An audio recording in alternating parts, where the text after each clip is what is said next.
E a terceira parte da live class, o olhar da Miranda sobre estoicismo, a filosofia do sucesso, são os benefícios práticos dessa prática. E o primeiro deles, o regente de tudo, o máximo, é a ataraxia. Esse nome esquisito, ataraxia, significa o seu, assim, vou fazer uma analogia, é o modo não perturbe do seu celular. Não é que você fuja daquilo que te incomoda, não é que você despreze o que te incomoda, não é que você julgue, não é que você diga que não existe, que você queira não ver ou que você faça que não exista. Você vê, você sabe que aquilo tá ali, mas você não se deixa levar por aquilo. É exatamente o modo não perturbe do seu celular. Você vai receber as mensagens. O externo tem acesso a você ainda, porque o externo sempre vai ter acesso a nós. Esses dias nós estávamos conversando com uma pessoa que eu amo muito. Ela disse, fulana faz o curso, não porque ela precisa, ela já está no 10º curso que ela está fazendo de corte e costura. Ela faz aquele curso para ela ter, para sair de casa. Para onde ir, para conversar com pessoas. Eu disse, é isso. A gente não precisa do outro, mas a gente não vive, não existe sem que o outro exista na nossa vida. Nós somos seres sociais. Então, essa ataraxia significa isso. É o modo não perturbe do seu celular. É você perceber, você saber que existe, você saber que está ali, você saber que te incomoda, mas você não se deixar levar por isso. Outro exemplo aqui dessa parte prática, benefício prático, além da ataraxia, que você vai ver que vai reger todo o resto. A ataraxia é um grande guarda-chuva e todo o resto está embaixo. É você prever, antever o que pode acontecer. Porque você vai ver no final dessa live class que o estoicismo separa tudo no que você controla e do que você não controla. E a gente até falou sobre isso ao longo dos stories dessa semana. Como é que eu defino o que eu controlo e o que eu não controlo? Por exemplo, você vê que vai chover. Quando você acorda de manhã, tá aquele sol lindo. Você não vê que vai chover. Mas, se você olhar na previsão do tempo, você vai ver que às 5 da tarde vai chover e que de noite vai estar frio. E de noite você tem um jantar super importante. Um jantar de negócios, o primeiro encontro com o seu crush, não sei o que lá. Você não vai de alcinha. Você vai levar um guarda-chuva, você vai levar um casaquinho. É você entender que você não controla a chuva, mas você controla como você vai agir quando chover. E para isso você tem que ter um momento, um estado pleno de presença. Não tem como você fugir disso. Que foi o que eu falei nas partes anteriores dessa live class a respeito da importância do meu 5º livro, Seja um Assunto que Você Domina. Que fala do estado pleno de presença para você aprender a gerenciar as suas emoções e transbordar isso na verdade de quem você é através da sua inteligência sedutora. Outro exemplo que eu coloquei aqui, além de você ver que vai chover, é a sua imperturbabilidade disso, que é muito voltado para a ataraxia também. Mas que saco, vai chover, meu cabelo não vai estar bom, eu tinha uma reunião, não era isso, não sei o que lá. Cara, prende o cabelo e coloca uma boininha linda. Veja as possibilidades da sua vida. Mas eu vou insistir, vou fazer uma escova de manhã, quando eu chegar de noite, meu cabelo vai estar horrível. Porque choveu. E aí, eu fui para essa reunião, fui para esse encontro, para esse date, me sentindo insegura porque meu cabelo não estava legal. E aí, o que era para ser maravilhoso foi ruim. E aí, você fica insistindo naquilo que você não controla. Que droga, choveu, essa é a culpa da chuva. Não! Você sabia que ia chover, você tinha... Hoje, nós temos ferramentas para saber que vai chover. Veja, nas partes anteriores dessa live class, eu falei as críticas que eu tenho a respeito do estoicismo, como foi colocado, apresentado para nós, que diz que nós somos racionais, que diz que nós temos essa necessidade de controlar as emoções e a gente não controla, mas a gente insiste exatamente naquilo que a gente não controla. O que você controla? Eu coloquei aqui um exemplo de fumante, por exemplo. Você não controla o câncer de pulmão, que foi um exemplo que eu dei aos stories também ao longo dessa semana para aquecer a nossa live class. Você não controla o câncer de pulmão. Mas você controla se você vai fumar ou não. Quanto você vai fumar ou não. Então, de certa forma, parece que a gente não controla o resultado, mas a gente controla. Outro exemplo que eu dei ao longo dos stories dessa semana. Por que a Miranda vai na academia? Toda semana tem, todo dia, basicamente tem foto nos meus stories da Miranda lá na academia. Não é pra mostrar esse corpo lindo, maravilhoso que eu tenho, porque eu não preciso mostrar pra você aqui. É pra estimular você a ter, a fazer também. E eu faço pelo corpo lindo e maravilhoso que eu tenho? Não, ainda que seja assim, um grato benefício, um bônus. Que ok, amo.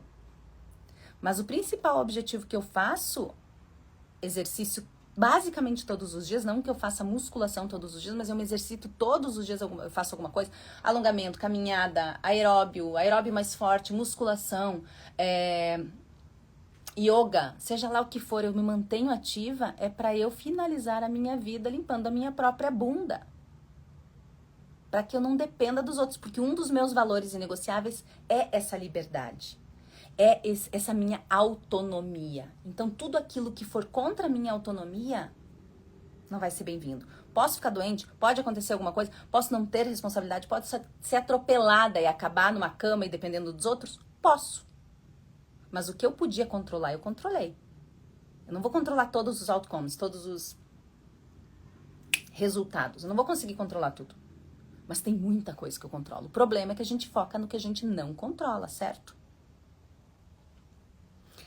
E quando você olha para tudo isso do que você controla e você não controla com sua imperturbabilidade, que está ali do lado da ataraxia, fica mais fácil entender o que é. E você consegue blindar a sua mente do externo.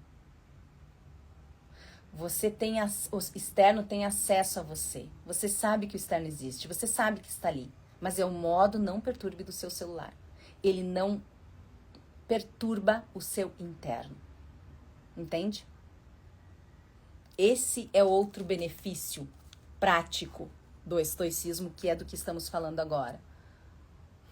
E quando você entende essa diferença entre o interno e o externo e começa a trabalhar nela, eu tô falando de uma imperturbabilidade a respeito do próprio interno com o interno também, tá?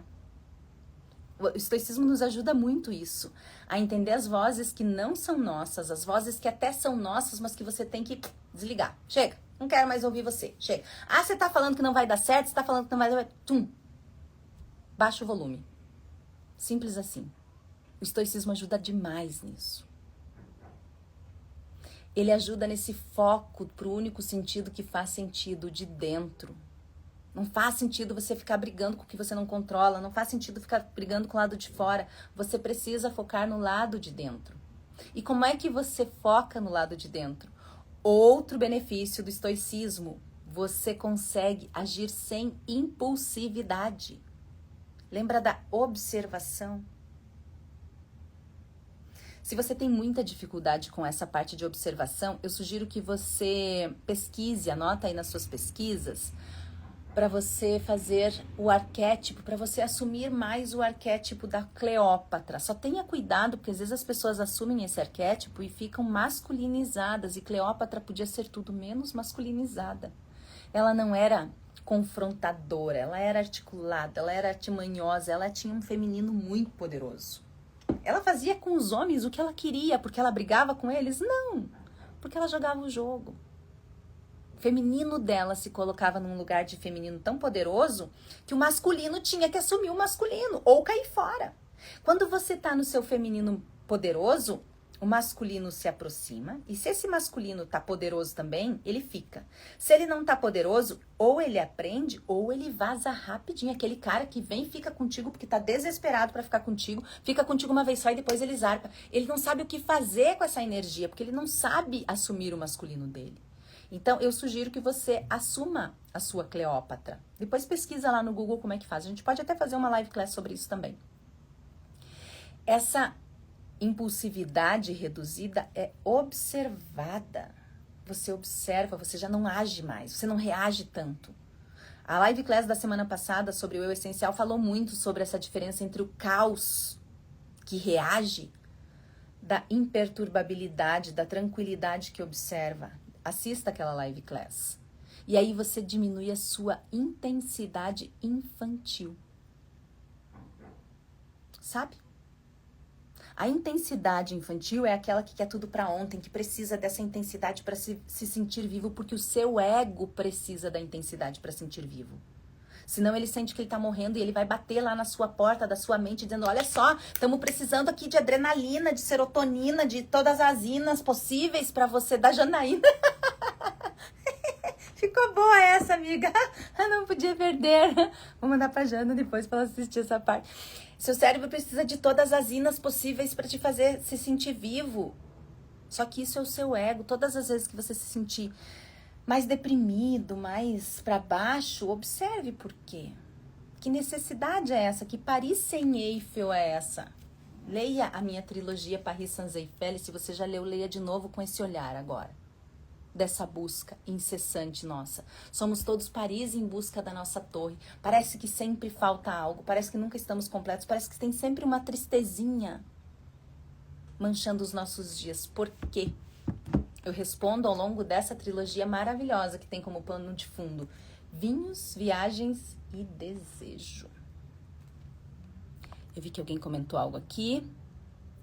Estoicismo não é não sentir, é não ser governado por tudo que sente, exatamente isso. Não sei fazer isso, não sei ficar no modo não perturbe. Olha aí, olha a permeabilidade.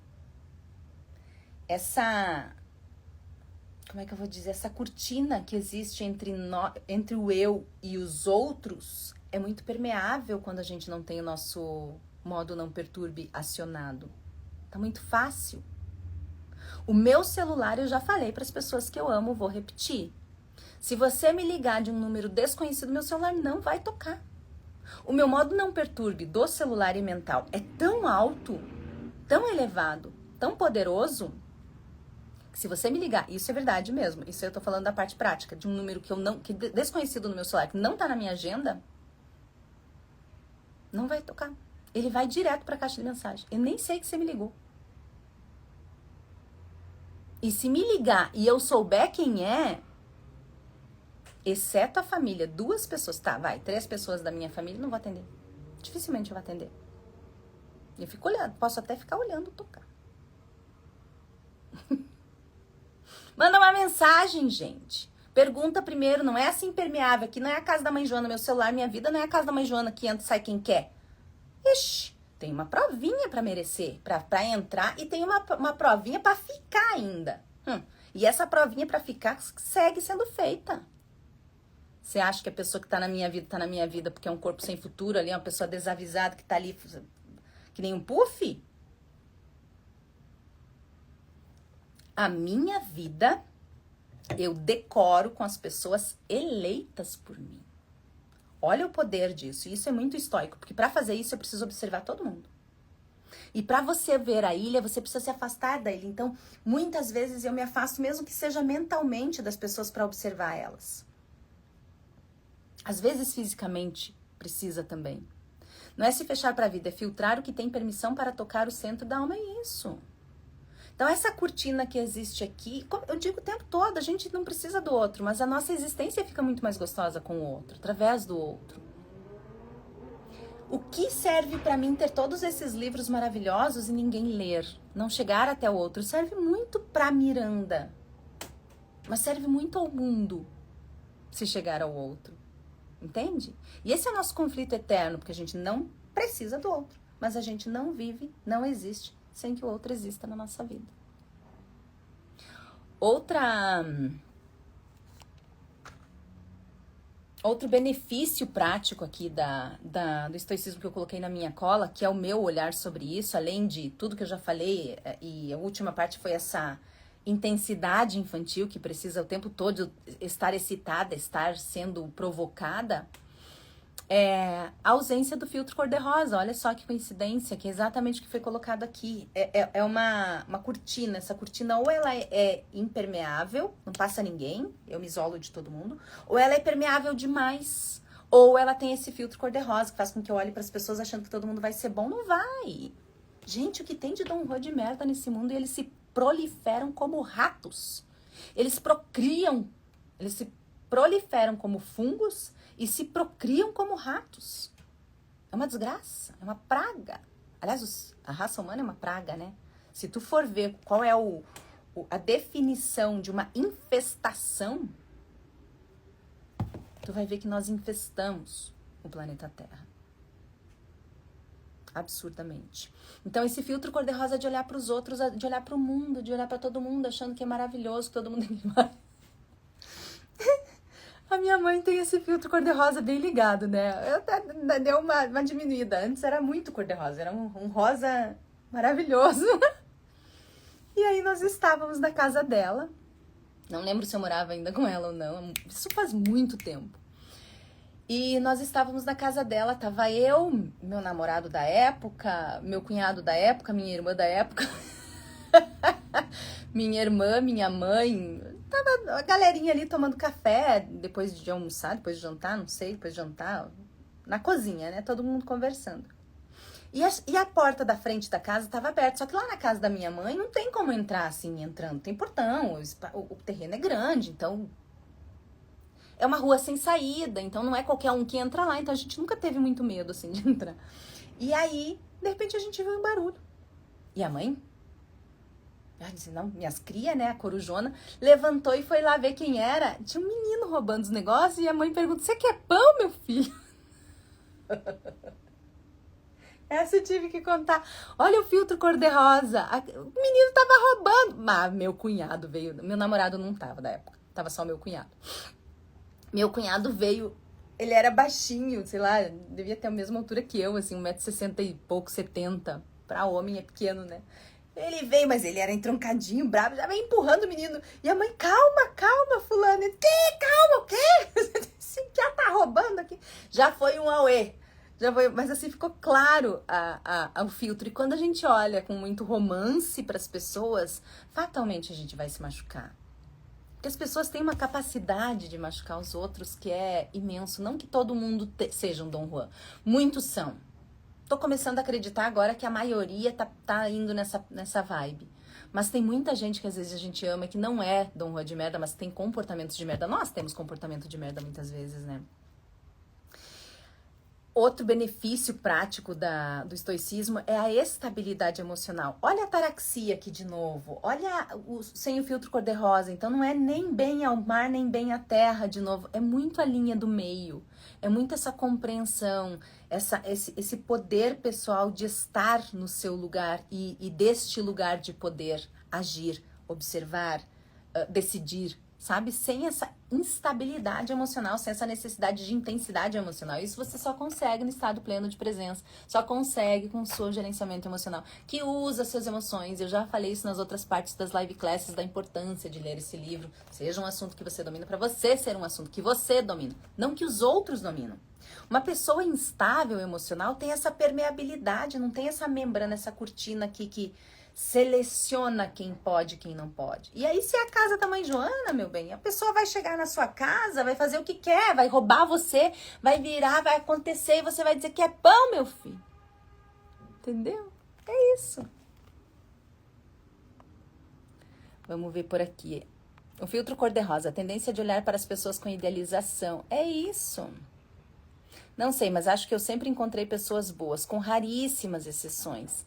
E isso é bom. Por quê? Porque a gente só encontra, a gente só tropeça naquilo que a gente vibra. E tenho certeza que as raríssimas exceções que você encontrou, elas não ficaram muito tempo na sua vida. Esses dias uma pessoa me disse, Miranda, mas parece que eu só atraio Dom Juan de merda, me apareceu outro, não sei o que lá, que dedo podre é esse? Eu disse, não é dedo podre, meu amor, eles existem e eles são maioria. Lembra da frase de quem que diz assim, os idiotas vão dominar o mundo. Não por serem espertos, inteligentes, bons ou qualquer coisa, mas porque eles são maioria. Infelizmente, isso é real. Então, os Dom Juan de merda podem dominar o mundo, não porque eles sejam bons, é porque eles são maioria. Então, eles vão tropeçar na vida, na sua vida, na minha vida que escrevi o livro. Tu acha que eu tô isenta de encontrar um Dom Juan? Claro que não. Só que ele não vai esquentar banco. Ele vai voar rapidinho. Porque quando eu sinto o cheiro de merda... Isso se mostra mesmo que eu não faça nada. Muitas vezes você não precisa fazer nada pro comportamento de merda. É ele que vai sair fora. Eu nunca tirei ninguém da minha vida. Nunca. Mas não existe uma pessoa que não deva permanecer nela hoje. Veja que curioso, eu nunca tirei ninguém da minha vida. As pessoas sempre saíram. Por quê? Porque elas sabiam que aqui elas não iam se criar. Então é isso, que bom que você sempre encontrou gente boa na sua vida. Eu também, a maioria das que eu encontrei também. Mas as ruins, ó. E eu dou espaço para que elas vão embora. Se tem uma coisa que as pessoas têm, é espaço na minha vida. Quer ficar? Fica, vai ser super bem tratado, vai receber todo o amor do mundo. Desde que mereça. Porque senão eu tiro mesmo. E eu nunca precisei tirar. Que a pessoa não vai ficar. Mas pra ficar tem que merecer. Senão, é indiferença. Não é que seja bom ou ruim. É indiferente.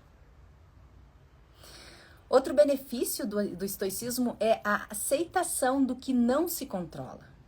Que é o amor fati que estava sendo falado antes. É o amor ao seu destino. Eu não controlo isso. Não é que você vai amar uma doença se você ficar doente. É você assumir a responsabilidade do que você não fez para não ter ficado doente. Ou fui atropelado, não olhei para a rua. Ou aconteceu algo que não tinha nada do seu controle. Faz parte. E tem coisas muito dolorosas que fazem parte da vida. Mas lembre-se de uma coisa. De alguma forma você atraiu. De alguma forma. Se você... Coloca aí na sua colinha para você pesquisar depois. O Ho'oponopono. O Ho'oponopono diz que de alguma forma você atrai, porque tudo que acontece com você, você estava lá. Então, de alguma forma, isso veio. Ó, já tem gente dizendo aqui que tirou pessoas de merda da vida. Foi doloroso, não por mim, mas por essas pessoas mesmo. E outras vezes fui tirada, aí doeu em mim. E a dor faz parte. O que é a dor? Que eu falo tanto nas live class. Ela é a expressão da nossa consciência quando a gente não entendeu sem dor. Já deveria ter saído antes, já deveria ter tirado antes. Aliás, a maior sabedoria do ser humano, não da raça humana desprezível, do ser humano poderoso e divino, é saber a hora de se retirar. Aqui eu não sento mais. E se precisar atear fogo em tudo isso aqui para eu não sentar mais, eu vou. E esse é um combinado que eu faço nos relacionamentos que eu entro. Para as pessoas não dizerem, mas ela fiz. Eu avisei que eu faria. Combinados claros é a melhor coisa do mundo. Que as pessoas não acreditam muitas vezes, né? Isso é um problema delas. Outra coisa importante, outro benefício do estoicismo é o foco no momento presente, no estado pleno de presença que eu ensino, não seja um assunto que você domina. E aqui, o estado pleno de presença, junto com essa aceitação do que não se controla, eu aprendi, eu não lembro que idade eu tinha. E eu não lembro assim como é que eu aprendi o Pai Nosso, a Ave Maria, mas tem uma oração que eu lembro exatamente como eu aprendi. Foi a minha mãe que me ensinou, que é a oração da serenidade. A oração da serenidade diz assim: concedei-me, Senhor, a serenidade para você aceitar aquilo que você não pode modificar. Essa oração é muito poderosa. Depois pesquisa também a respeito dela, que é você entender aquilo que você não pode aceitar. Ela continua dizendo coragem para modificar aquilo que eu posso. E depois ela finaliza, e sabedoria para distinguir uma da outra. Aí, esses dias a mãe... Essa história do estoicismo veio para mim também com a mãe, né? Hoje eu tô falando bastante da mãe. Que a mãe disse assim, filha, você tem um comportamento estoico. Eu disse, que palavra, que jossa é isso, gente? Estoico, que trem é esse? E ela disse, depois você pesquisa. E eu fui pesquisar e disse, meu Deus, eu tenho mesmo. Mas foi ela que me ensinou a ser estoica. Porque essa oração da serenidade é o estoicismo puro. Concedei-me, Senhor, a serenidade necessária para aceitar aquilo que eu não posso modificar, coragem para modificar aquilo que eu posso e sabedoria para distinguir uma da outra. Pronto. Ó, oração da sabedoria também tem aqui. Eu tinha na minha cabeça a oração da serenidade. Então é isso. E outro benefício que nos leva a essa oração da serenidade, além dessa parte de manter no presente, da aceitação do que não se controla, é você sobreviver no caos. Porque o estoicismo não é eliminar o caos, não é excluir, não é dizer que não exista caos. Nós estamos num mundo caótico. Só que esse caos, ele é formado de uma incompreensão nossa, porque se você parar para observar, tudo está ordenado. Tudo que é natural tem uma ordem de ser. Não existe caos na natureza. Às vezes as pessoas dizem, mas a natureza é caótica. Não é. Se o nosso planeta fosse movido 1 quilômetro mais rápido, 1 quilômetro menos rápido, 1 centímetro para um lado, 1 centímetro para o outro, o Sol tivesse... Tudo ia mudar, tudo ia ser impactado. Então é a perfeita sincronia. É um ajuste finíssimo, perfeito. Não existe caos. O caos é porque a gente não percebe, a gente não entende, a gente não compreende, a gente não observa. Então, sobreviver nesse aparente caos faz com que você perceba a perfeita coordenada de tudo. Falei bastante da mãe, agora eu vou falar do pai. Uma vez eu falei pro meu pai assim, pai, eu tenho a sensação... Eu devo ter falado isso pra minha mãe também, mas eu lembro que a primeira vez que eu falei pro meu pai, eu era muito pequena. Eu tenho a sensação de que o mundo acontece em câmera lenta. Tem uma cena, inclusive, de um dos super-heróis aí, dos X-Men, em que vai pegar fogo lá na escola do professor Xavier e vai explodir todo mundo. E o menino vem, e inclusive a música é Sweet Dreams, que eu amo essa música, mas depois que eu vi na cena ficou mais forte pra mim ainda. Ele vai lá e salva todo mundo e assim, as coisas estão explodindo bem devagar. O vidro tá indo lentamente pra lateral. E ele passa, ele faz assim no vidro. Enquanto tá tudo explodindo, porque ele tem uma velocidade diferente dos outros. Eu disse, esse vídeo era pra mim. E eu falei isso pro meu pai, dele disse, filha, porque você está sempre observando, você está sempre de um lado de observação. E isso faz com que a gente cumpra a maior prática, o maior benefício do estoicismo, que é existir na paz, ao invés de sobreviver no caos. Existir na paz, ao invés de sobreviver no caos, é o maior objetivo, o maior benefício do estoicismo. O que nos leva à quarta parte, a parte final da live class, o olhar da Miranda sobre estoicismo, essa filosofia do sucesso, do poder pessoal, que te faz poderosa, que te faz maravilhosa, que é o método em si.